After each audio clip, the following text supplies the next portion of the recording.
Hey everyone, welcome back to the channel. Today we're diving into a wild story from the Old Testament that feels like a blockbuster movie. It is all about what happens when people try to control God's power and treat his presence like a good luck charm.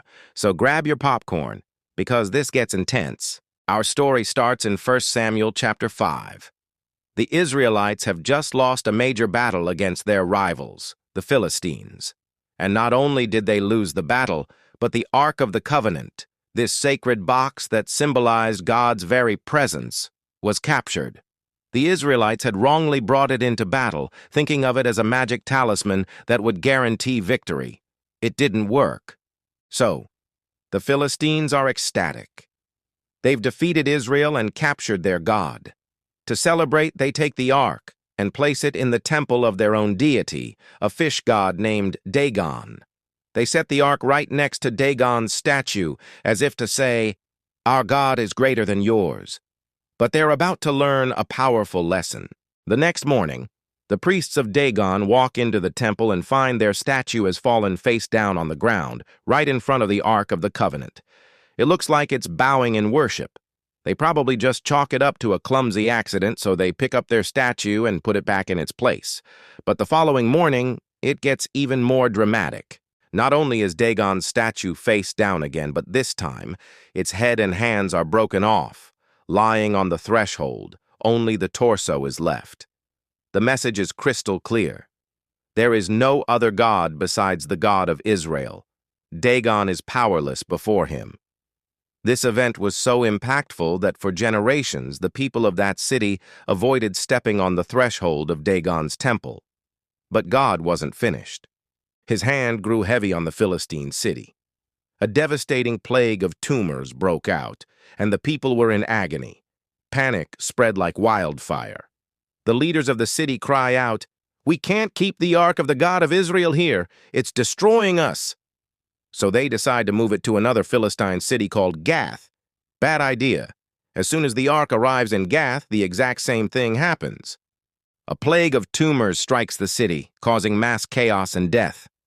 The people of Gath are terrified and want it gone, so they send it to a third city, Ekron. When the people of Ekron see the Ark coming, they shout, "They've brought the Ark of the God of Israel to us to kill us and our people." The same plague hits them, and the entire city is thrown into a state of mortal panic. For 7 months, the Ark of the Covenant moves from one tormented Philistine city to another, leaving a trail of judgment and fear. The Philistines finally realize they are completely out of their depth. They can't control God, they can't defeat him, and they certainly can't treat his holy presence as a trophy. Finally, in chapter 6, the Philistine leaders call their priests and diviners, desperate for a solution. They ask, "What should we do with the Ark? How do we send it back where it belongs?" The priests give them specific instructions. "Don't just send it back empty," they say. "You must send a guilt offering with it to appease the God of Israel." The offering was unique: 5 golden tumors and 5 golden rats, one for each Philistine ruler, representing the plagues that had tormented them. It was a public admission of their guilt and a plea for healing. But they still had a little bit of doubt. Was all this really from the God of Israel, or was it just a terrible coincidence? So they devised a test. They took 2 cows that had just had calves, cows that would naturally want to stay with their babies. They hitched these untrained cows to a new cart, placed the Ark and the golden offering on it, and locked their calves up. The test was this: if the cows, against all their natural instincts, went straight up the road towards Israelite territory without turning, then they would know for sure that this was God's doing. But if they wandered or turned back to their calves, it was all just chance. What happened next was a miracle. The cows set off, mooing as they went, but they walked in a perfectly straight line, directly toward the Israelite town of Beth Shemesh. They never veered off the path. The Philistine rulers followed at a distance, watching in amazement as their final test confirmed the undeniable power of God. The people of Beth Shemesh were overjoyed to see the Ark return.